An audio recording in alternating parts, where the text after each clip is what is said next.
Hey everybody, Mason here, Cardinal Gaming. Appreciate you clicking on the video, supporting the channel, supporting the store. You guys always do. Sorry if there's background noise.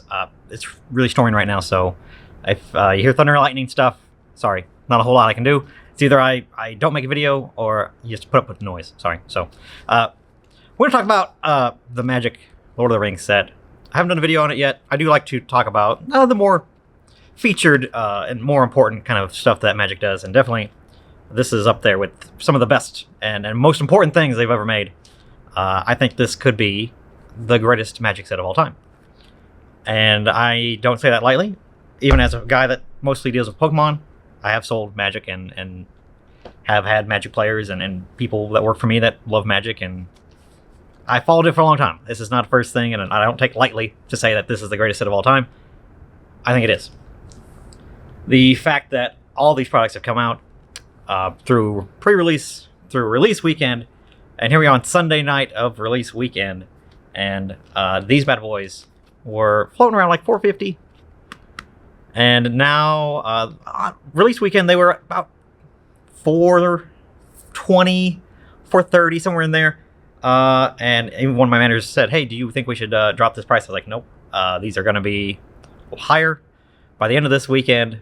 Don't you worry, because all the people that weren't pre-release stores are going to sell out, and it's going to be all done." So, as of right now, these bad boys are between $480 and $494 shipped on TCGPlayer. So, these are on their way to $500, and it is release weekend. Not even done. And the sell-through rate on this stuff is, I've checked through, 230 boxes Friday night at release night, and it's continued very, very strong throughout the weekend. Everybody that had these boxes and wanted to get rid of them, they are all gone. Pre-release stores that held events and had people for the past week now buying things have sold through most of these boxes. I only have a few over at this location. The other location, the New Cut store, has maybe 2 or 3 cases left, and then we're done. We have no more. So, obviously, this is a very sought-after product. Get phone calls about it daily. Make sure that we have it before they come over here, and it's a fun set. I was initially worried about the collector booster in particular because it is so expensive that the local folks, high prices are great, but you can get to a point where that's pricing normal people out. And we saw that with, Pokemon when it did a big bull run. People coming out and saying, "I'm not going to pay $200 a booster box. That's crazy. It's not worth it. No matter what's in that set, it's not worth it." And that's fair. That is a fair assumption. But just like those Pokemon products, there are people out there with more money that do not care, and they're going to buy them. So it works the same way as here. The supply demand is very high on these, and supply is dwindling fast on these collector boosters. But even just the regular set boosters and the commander decks went out instantly. I have some more on the way because there was a little bit left over, but those are already spoken for. People already calling, multiple people daily trying to get these commander decks as well because they are fun, awesome decks. It's just a crazy set. It's an amazing set. It's a perfect blending of just old nerd stuff between Magic and Lord of the Rings. It's very the same era, classic staples of like nerddom, of just Magic the Gathering and Lord of the Rings. You smash it together. Yeah, people that like both those things are going to be interested in this product. The marketing behind this was absolutely awesome. The set construction of this was awesome. Of course, you have the 101 ring that stands alone on its own, but even the serialized cards, the Orc, the Dwarf, and the Human, and they all have, based on the lore, there's only so many hundred of those based on how many of the rings there were in the Lord of the Rings books. So there's a lot of thought. It was not like a cash grab. It may have been. Let's not go crazy. It was a cash grab, but it was so smart, and they did it so well that this product will be, say what you will about the price. If the 101 ring gets pulled, as of right now, I haven't seen anything about it, but could happen, right? Even if it is pulled, I think these boxes could continue to rise. There's still plenty of good stuff in here. Think of this long term. Sure, they're going to probably make hundreds and hundreds more Lord of the Rings stuff, and Magic sees the writing on the wall. They already have something planned for this fall to do more stuff, and who knows what's going to be in that product yet. We don't know. But this guy, the bad boy, the one that started it all, even with the 101 pulled, I think these could be $1,000 boxes by the end of the year. I don't think that's a stretch. I don't think that's anything crazy. These boxes are being opened in mass. These are being sold, obviously, by the sales on TCGPlayer in the hundreds per day. Still, after here on release weekend, these bad boys, they're on the way to the moon. So if people want to scoop them up cheap, I'm telling you right now, if there is a lull after the ring is pulled and the market crashes, these boxes will still be sought after. There's still plenty of awesome things in here. The other serialized cards, the one of one ring is the one ring, and it is a set card that is specific to this set. The serialized other rings are reprints of Soul Ring. Soul Ring is the most common card, most popular card in Commander decks. Every single Commander deck plays a Soul Ring in it. So those cards are going to be extremely sought after. They're definitely going to be flex pieces. And it is, again, the most played card in the most popular format of Magic. So people are going to want it. It's a big deal. Again, just a brilliant idea to do that and have it be Soul Ring and not just the one-of-one ring again. Make it Soul Ring and be an actual usable, playable item.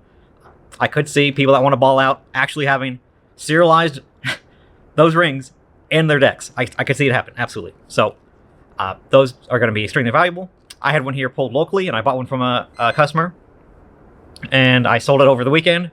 The day that I put it up, that night it sold. So it's gone.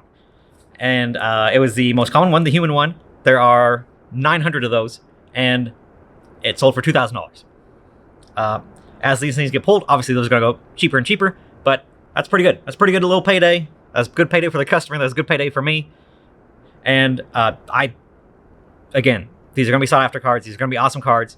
Even after one of the one is gone, these are going to be awesome products that people are going to want for a long term. Not just because the flavor is amazing, but there are absolutely staple good cards in this set. And this is the highest rated that you can find them, and the only way to get serialized cards. So, goes without saying that these are going to be fantastic products for a long term. Lord of the Rings is an amazing set, just in general. There's never been a more flavorful Magic set, made with more love, with more lore already established there. It makes so much more sense to why create your own worlds, why create your own planes, when you have all this other stuff that Hasbro owns that you can tap into. It makes perfect sense. So, we're going to see more Lord of the Rings. They're going to do more stuff. Serialized stuff is going to stick around. Who knows what else they want to do. And I think Wizards is really gonna find out and are learning that for a long time, flavor was missing out of Magic. There's a lot of stuff that it seemed like, rehashes of the same old stuff, or yeah, you're celebrating the lore, but think of Pokemon Celebrations, same kind of thing where you have those reprints of old stuff. It's cool for the old people that are interested in that, but it doesn't build your player base at all. Nobody's coming into a Dominaria Remaster, a Dominaria United block and being like, oh, these cards are awesome. It's to fan service you people that have played forever. These kind of IPs, this is what brings new players into the mix. People that say, I don't know anything about Lord of the Rings, but I want to open a box of set boosters, draft boosters, whatever, because I think it's cool and I like Lord of the Rings. And that goes without saying. You got PokeRev opening this stuff, you got Max Mofo opening this stuff. That's a win. That's a huge win and huge advertising exposure for Lord of the Rings and Magic. It's crazy. It's awesome. And this is just the beginning. This is only the beginning of what they're going to do.